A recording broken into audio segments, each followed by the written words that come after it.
Hello, good morning, good afternoon, good evening, good everything for teman-teman semua. Selamat datang di video pembelajaran Mr. Al kembali. Pada video kali ini kita akan membahas terkait dengan kualitatif data analysis. Setelah tengah semester kemarin kita mendiskusikan terkait dengan kuantitatif data analysis, kali ini kita akan mendiskusikan terkait dengan kualitatif data analysis. Let's check it out. Okay, in the end of this session, please answer this question. Pada akhir video ini, silakan nanti Anda menjawab dua pertanyaan ini, kemudian jawabannya silakan submit di kolom komentar ya. Jangan lupa semua aktivitas Anda akan kami rekam ya, akan kami perhatikan dan nanti akan kita jadikan pertimbangan apakah keaktifan Anda ini menjadi tolok ukur keberhasilan pembelajaran kita. Oke, yang pertama adalah how many categories of qualitative data analysis. Yang kedua, how many steps of analyzing data in qualitative research, mention and explain. Silakan dua pertanyaan ini nanti dijawab ya. Okay, now let's go to the definition. Qualitative data refers to non-numeric information such as interview transcripts, notes, video, and audio recordings, images, and text documents. Jadi kalau di kuantitatif data, itu kita menganalisa angka-angka, kemudian korelasi, relasi, kemudian kenaikan angka, naik turunnya, dan sebagainya. Di kualitatif data kita menganalisa hal-hal yang nampak selain angka. Bisa transkrip interview, catatan-catatan, video, audio, bahkan foto ya, teks dokumen. Itu definisinya. Kemudian di kualitatif data analisis ada 6 kategori yang sangat populer. Kalau populer artinya ada analisa-analisa yang lain. Nah, ini saya cantumkan beberapa yang sangat populer. Tentunya ada yang tidak tercantum di sini, bisa kalian cari seperti case study. Kemudian ada etnografi untuk meneliti kebudayaan ya. Yang pertama adalah content analysis, kedua naratif, ketiga discourse, keempat grounded, kelima thematic analysis, dan keenam interpretative phenomenological analysis. Pada content analysis ini refers the process of categorizing verbal or behavioral data to classify, summarize, and tabulate the data. Jadi pada content analysis ini kita menganalisa kontennya. Apakah bisa dia berupa catatan-catatan dokumen, atau bahkan itu dia foto atau video. Intinya kita mencoba mendeskripsikan semua yang ada di dalam konten tersebut tanpa kita hubungkan dengan hal-hal di luar konten. Begitu ya. Itu content analysis. Termasuk warna, misalkan foto ya. Kenapa warnanya merah, kenapa simbolnya segitiga atau bintang. Nah, itu kita bisa pakai content analysis. Atau lagu ya, kita analisa lagu, kenapa lagunya mellow, itu bisa pakai content analysis. Kemudian yang kedua adalah narrative analysis. Narrative analysis involves the reformulation of stories presented by respondent taking into account context of each case and different experience of each respondents. In other words, narrative analysis is the revision of primary qualitative data by researchers. Nah, narrative analysis itu digunakan untuk mencari tahu beberapa fakta-fakta berdasarkan sudut pandang orang-orang yang ada. Jadi misalkan ada sebuah kejadian, kita mencoba untuk mewawancarai beberapa orang yang ada di sana. Tentunya kan masing-masing orang memiliki perspektifnya masing-masing. Nah, inilah kita menggunakan gaya analisa naratif. Nah, biasanya naratif analisis ini dipakai oleh para jurnalis untuk membuat story-story feature gitu ya. Jadi mereka misalkan akan mengkorek informasi tentang warga di Wadas yang kemarin sempat viral. kemudian ada beberapa misalkan korban penggusuran dan sebagainya, mereka pakai gaya naratif analisis. Gitu ya, itu naratif analisis berdasarkan cerita orang-orang. Berarti pengumpulan datanya adalah interview.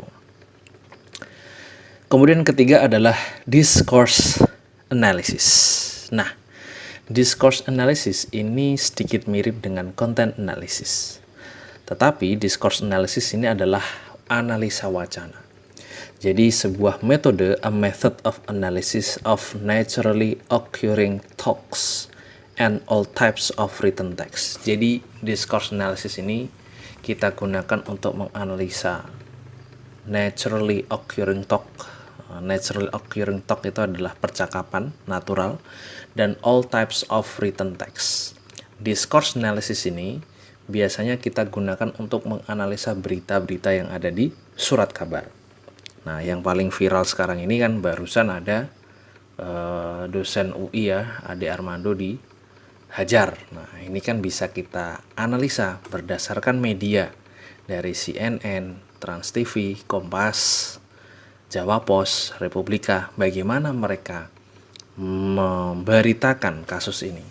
Atau dalam hal penundaan pemilu, bagaimana media-media ini memberitakan penundaan pemilu, apakah mereka setuju atau tidak gitu ya, itu discourse analysis. Nah, discourse analysis sendiri memiliki turunan namanya CDA, Critical Discourse Analysis. Nanti di kesempatan yang lain akan saya berikan keterangan terkait dengan discourse analysis gitu ya. Kemudian grounded theory. This method of qualitative data analysis starts with analysis of single case to formulate theory, then additional cases are examined to see if they contribute to the theory.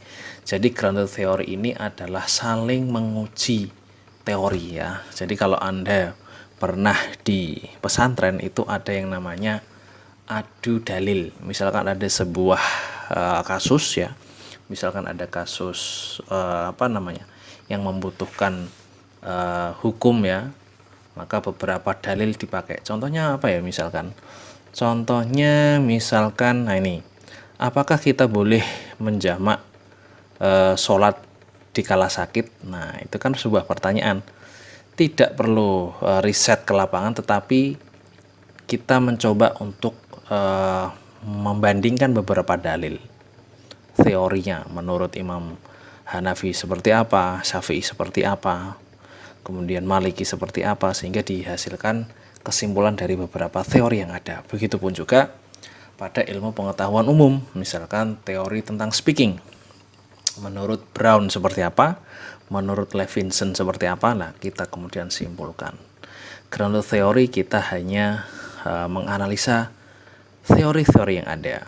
Contohnya kelemahan teori Karl Marx misalkan, kelemahan teorinya Max Weber, nah itu kan bisa juga ya kita pakai grounded theory. Kemudian yang kelima adalah thematic analysis. Thematic analysis is used in qualitative research and focus on examining themes or pattern meaning within data. Jadi thematic analysis ini digunakan manakala ketika kita fokus dalam menentukan tema-tema yang ada. Contoh misalkan temanya itu kebudayaan, maka analisis kita adalah analisis kebudayaan. Kemudian yang terakhir, keenam, adalah interpretative phenomenological analysis. IPA is an approach to psychological qualitative research with an ethnographic focus, which means that it aims to offer insight into how a given person in a given context makes a sense of a given phenomenon. Jadi IPA ini adalah fenomena. Sebenarnya mirip dengan thematik, kemudian discourse analysis ya sama naratif. Hanya saja IPA ini lebih kepada meneliti fenomena-fenomena yang ada sekarang dengan aspek psikologi yang ada. Contoh sekarang ini kan yang paling fenomenal itu adalah maraknya istilah-istilah mental health yang menjadi concern anak-anak muda. Nah, ini bisa kita jadikan IPA, Interpretative Phenomenological Analysis. Kira-kira kenapa ya kok anak-anak sekarang itu lebih aware kepada kesehatan mental? Apakah benar sih mereka aware atau jangan-jangan mental health ini hanya menjadi sebuah pembenaran saja buat mereka untuk malas-malasan, misalkan seperti itu. Ini adalah IPA. Ini adalah 6 populer kategoris dalam kualitatif data analysis. Secara detail akan saya terangkan pada sesi yang berikutnya. Kemudian ada beberapa steps in qualitative data analysis. Tentunya ketika kita membuat riset itu kan kita mengumpulkan data. Data yang sudah ada kita analisa, gitu ya. Ada 3 cara dalam menganalisa data yang sudah kita dapatkan. Step yang pertama adalah developing and applying codes, ya, membuat kode. Step yang kedua adalah mengidentifikasi tema, pattern, pola, dan relationship dan hubungan-hubungan antar variabel. Kemudian step yang ketiga adalah summarizing the data, merangkum semua data yang ada. Yang pertama adalah coding. Ya, coding can be explained as categorization of a data. A code can be a word or a short phrase that represent a theme or an idea. All codes need to be assigned meaningful titles. A wide range of non-quantifiable elements such as events, behaviors, activities, meaning, etc. can be coded. Semuanya pakai kode ya. Jadi misalkan Anda memakai data interview, maka dipakai kode. Ya. Kalau misalkan kodenya S sebagai student, T sebagai teacher, contohnya seperti itu. Atau kita ingin mengkodekan behavior, contohnya behavior itu thank you, ya, kita kode thank. Kalau misalkan kita mau menganalisa discourse analysis tentang talks, tentang percakapan, oh anak ini kategorinya thank you, TH misalkan, dia ngomong apa, oh kategorinya TH. Kemudian forgive, F, kata-kata yang forgive itu seperti apa, ya, itu coding. There are 3 types of coding, ada 3, open coding, axial coding, dan selective coding. Open coding adalah the initial organization of raw data to try to make sense of it. Open coding adalah coding yang terbuka. Kemudian axial coding, interconnecting, jadi kode yang saling berhubungan antar data gitu ya. Yang ketiga, selective coding. Nah, selective coding tadi yang saya sebutkan tadi. Oh, kata-kata ini termasuk dalam thanking, kata-kata ini termasuk ke dalam apologizing. Seperti itu. Contohnya seperti di bawah nih. Ya, seperti di bawah. NVivo, Atlas, dan sebagainya. Kemudian yang kedua adalah identifying themes, patterns, and relationship. Dalam mengidentifikasi tema, pola, dan hubungan relationship itu kita bisa pakai 4 hal yang populer. Yang pertama kita memakai words dan phrase repetition. Kita bisa memakai kata-kata. Yang kedua kita bisa memakai data pembanding, ya, bisa memakai temuan yang terdahulu atau hasil interview. Kemudian yang ketiga adalah mencari informasi yang terlewat, ya. Kita diskusikan beberapa informasi yang kita harapkan ada tetapi nggak ada. Nah, itu bisa kita identifikasi. Kemudian yang keempat adalah metafor dan analog. Jadi kita bisa memetaforakan. Nah, contohnya kalau misalkan hal yang mustahil, nah misalnya kita pakai bagaikan menegakkan benang basah, atau like a same boat kalau bahasa Inggris ya, seperti pada boot yang sama. Nah, itu kan metafora atau analogi yang bisa kita pakai untuk memperjelas data yang kita dapatkan.